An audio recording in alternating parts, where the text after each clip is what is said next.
Fear is a primal emotion. It has evolved as a survival mechanism, alerting us to potential dangers and preparing our bodies for the fight-or-flight response. While fear can be a crucial and life-saving emotion, it can also become a paralyzing force that hinders personal growth and well-being. Fortunately, understanding the neuroscience behind fear can help us conquer it and lead more fulfilling lives. Fear primarily originates in the amygdala, a small almond-shaped structure deep within the brain's limbic system. The amygdala processes sensory information and assesses it for potential threats. When it perceives danger, it sends signals to various parts of the brain, including the hypothalamus and brainstem, to trigger a cascade of physiological responses. These responses include increased heart rate, shallow breathing, muscle tension, and heightened alertness, all designed to prepare the body to confront or escape the threat. Fear played a critical role in our ancestors' survival. It helped them identify dangers, such as predators or hostile tribes, and respond appropriately. Over time, those who could effectively respond to fear had a higher chance of passing on their genes, leading to the development of a fear response system that is finely tuned to detect and react to potential threats. While fear remains essential for our survival, it can also become irrational and overwhelming.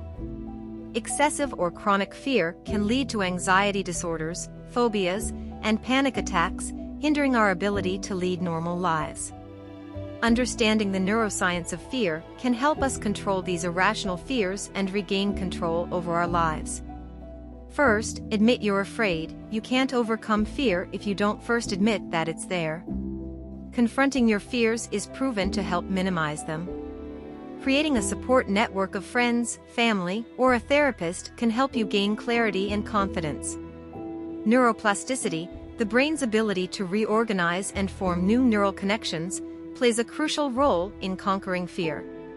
By exposing ourselves gradually to the things we fear, a process known as exposure therapy, we can rewire our brains to interpret these stimuli differently. This leads to a reduction in the fear response over time.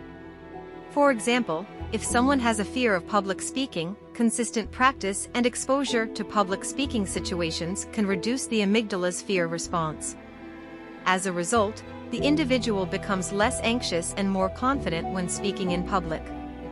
Mindfulness meditation is another powerful tool for conquering fear. It involves focusing one's attention on the present moment without judgment. This practice can help rewire the brain by reducing activity in the amygdala and strengthening the prefrontal cortex, a region responsible for executive functions like decision-making and emotional regulation. Through mindfulness, individuals can observe their fearful thoughts and emotions without getting swept away by them. This creates a gap between stimulus and response, allowing them to choose a more rational and less fear-driven response. By learning about the brain's fear mechanisms, individuals can recognize that fear is a natural response to perceived threats and that it can be managed and controlled. This knowledge empowers individuals to confront their fears head-on. Exercise is also a natural stress reliever and can help reduce anxiety and depression. For some, conquering fear may require the assistance of a mental health professional. Therapists trained in techniques like cognitive behavioral therapy, CBT, or exposure therapy can provide guidance and support in managing and eventually overcoming fear-based disorders. Fear is a fundamental aspect of the human experience. Armed with this knowledge, we can harness the power of courage to overcome our fears and lead more fulfilling lives.